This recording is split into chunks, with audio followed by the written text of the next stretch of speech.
The air in the temple at Saqqara was thick, not with dust but with purpose. The scent of resin and sacred oil clung to the cold stone, and a low, droning music seemed to vibrate from the very foundations. In this sunless descent, Egypt was preparing for a miracle and a monstrosity.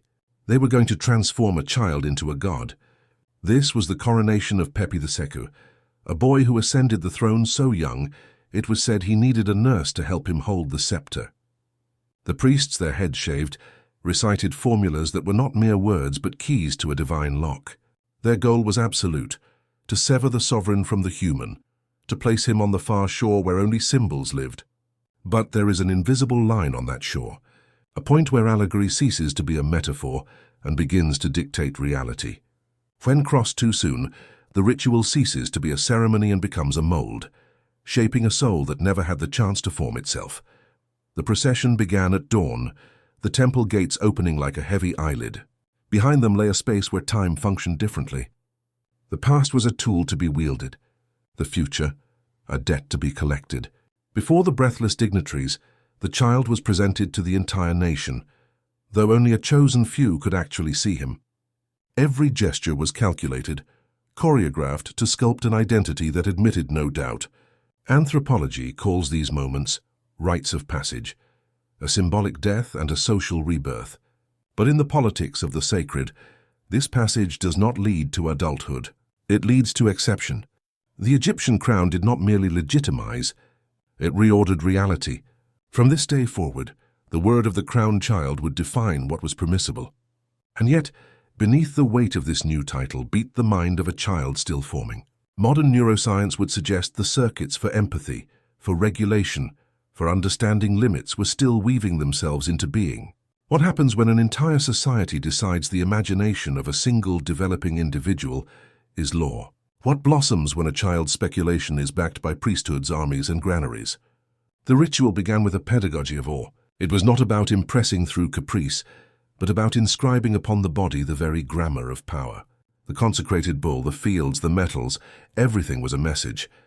The child learned that the sacred responded to his presence, that the elements obeyed his gaze. He learned the world could be stopped and restarted at his will. And he learned, most crucially, that thousands of eyes measured his every gesture, extracting a meaning he himself did not yet possess. From that instant, every decision would leave a trace that others would transform into doctrine. This was the birth of a feedback loop of absolute power. The sovereign produced signs. The signs produced obedience. The obedience consolidated the sovereign. The witnesses that day did not see a monster. They saw a miracle. For all lasting power needs that first collective gasp, that shared breath which, for a single second, makes the extraordinary appear inevitable. Little Pepi learned his first lesson quickly. The silence of his elders was not just respect. It was the fear of breaking the spell of order. The court bowed, the scribes recorded, and the invoked gods became an excuse. What in any other context would be a game, a child's wondrous exploration became dogma. And when play solidifies into dogma, curiosity acquires political consequences. In the temple's gloom, one detail made the difference: the crowned child's laugh. Not a cruel laugh, not yet, but the laugh of a child who seemed to understand that in this enclosed space, the fear of others was organizing itself around him like an architecture. No one dared interrupt. No one corrected. No one said, "Enough." This is how the pedagogy of impunity begins. The world does not contradict you. Therefore, the world confirms you are right. This is the hard kernel of the transformation. From then on, every time the young king sighed, a dozen hands would execute a plan. Every time he imagined, there were artisans, reciters, and architects translating his imagination into stone, into decree, into calendar. The temple, for its part, had its own agenda. It needed a ruler who not only governed, but who concentrated and absorbed within his figure the fragility of the climate and the anxiety of the harvests. The Nile's flood did not always obey, though the clouds made years capricious. The country needed a promise that would not fail. The child god was that promise. If he breathed, the kingdom breathed. If he smiled, the market smiled. If he raised his hand, the regional governors aligned their tribes. In this way, divine power was not just a belief. It was a technology of coordination. But like any technology, it had a price. It demanded uniformity, discipline, and a dangerous capacity to justify anything in the name of stability. Political philosophy has said it 1,000 ways. The sovereign is the one who decides the exception. In Egypt, this exception was robed in myth. The ceremonies repeated that the king was not like others, that he inaugurated time itself, that he had the right to command pain and joy as if they were resources. And there, in that manufactured right, slipped the possibility of excess. One need not be malevolent to cross the line. One only needs for the limits to disappear. What for an adult would be a restraint, for an anointed child is a stimulant. The gesture that once would have demanded correction now received encouragement. The whim, surrounded by technicians, became public policy. Throughout the day, the city perceived vibrations it did not understand.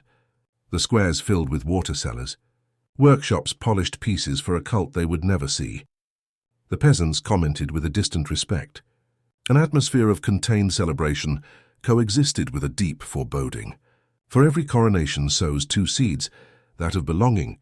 We are one people, we have a king, and that of fear.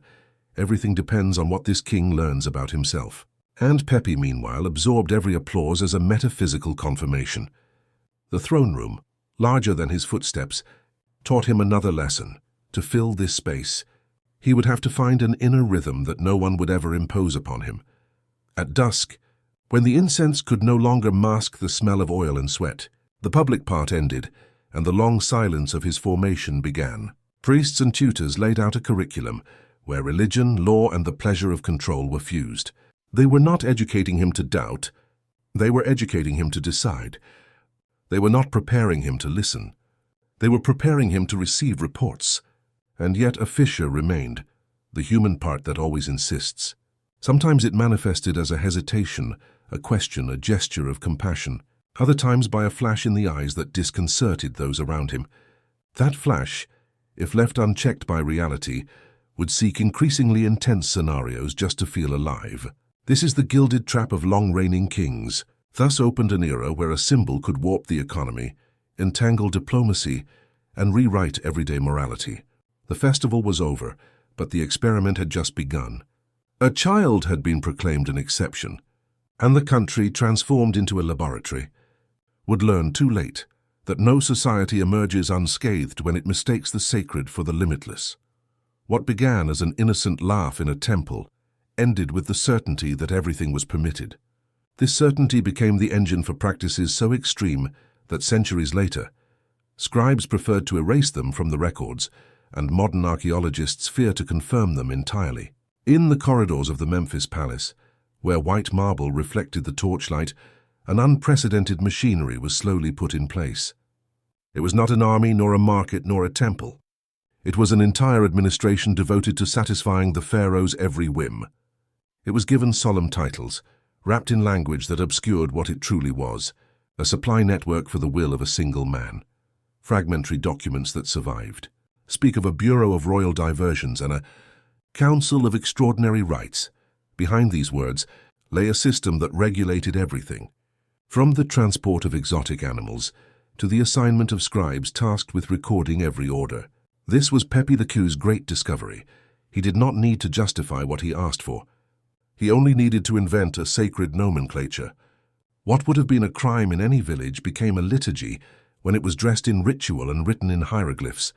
Thus the bureaucracy became complicit. Scribes who once recorded taxes now classified living tributes. Priests who had recited prayers for fertility now blessed selections for private rituals.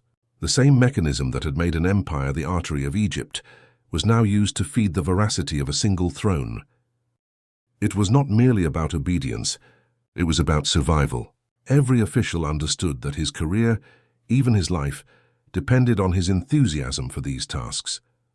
Some specialized in obtaining adequate tributes, others in constructing hidden spaces within the palace complex, others in preparing reports that minimized the human cost of every order. This is how the first classification files were born, detailed registers evaluating the size, voice, endurance, even the astrological suitability of certain subjects. All of it with official stamps, all of it with the appearance of a legitimate administrative process. The apparatus grew like a hydra. There were provincial supervisors tasked with transmitting the tributes, Inspectors who traveled the villages under the guise of agricultural censuses, and even doctors who developed formulas to keep alive those whom the pharaoh did not wish to lose yet. The machinery was so vast that at its peak, over 1,000 people worked solely to support what was announced as divine renewal ceremonies. The monstrous had become routine. The extraordinary had become paperwork. In modern terms, we could say that Egypt invented, in that era, an industry of institutionalized horror. And like any industry, it generated its own internal culture. Supervisors boasted of efficiency. Scribes competed for the most perfect calligraphy. Builders innovated systems of drainage and acoustic insulation. Every technical improvement meant more prestige at court. No one dared say it aloud, but all understood they were perfecting a machinery whose only product was pain. As the palace walls gleamed with gold and alabaster, the social fabric of Egypt began to crack. The pharaoh's longevity, which in another context would have been a blessing, became a national curse. 90 years of rule by one man equated to 3 generations that had never known another face on the throne.